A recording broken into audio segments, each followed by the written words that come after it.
As a veteran, I swore an oath to defend the Constitution of the United States. So when I hear Stephen Miller say that the Trump administration is considering the suspension of habeas corpus, I'm alarmed, deeply alarmed. Miller claims it's because of an invasion at the southern border. But let's be honest here. What he's calling an invasion is just the movement of undocumented immigrants, many of them families, across our border. That's not an invasion. That's a humanitarian and legal issue. You can't redefine legal terms just to justify authoritarian overreach. So, what is habeas corpus?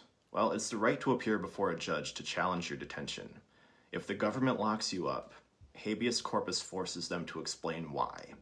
And if they don't have a legal reason, the court orders your release. It's one of the oldest protections in the American legal system. It's what keeps us from being a country where people disappear into cells without charges or without trials. According to an article written by Amy Coney Barrett, most constitutional scholars agree that only Congress has the authority to suspend habeas corpus, not the president.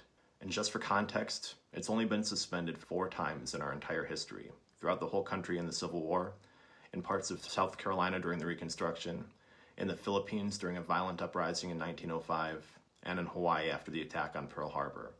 Each time it was in response to actual war or rebellion, not political rhetoric or fear-mongering. There's no war on our southern border. There's no military invasion.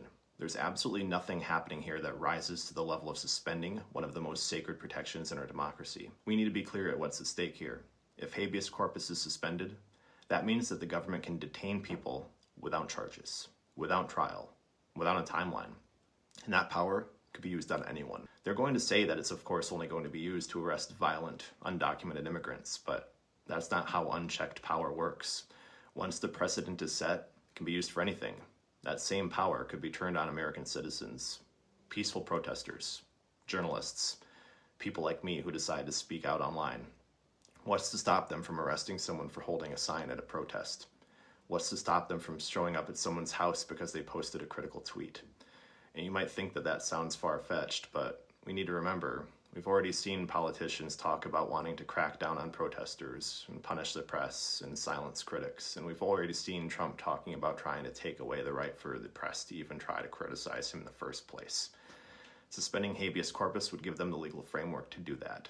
That's not law and order, that's authoritarianism. And once the executive branch decides that it can suspend your right to challenge your detention, your right to liberty, where does it end? As someone who served the country, risking everything to protect its values and its constitution, I can't stress enough how disturbing this is.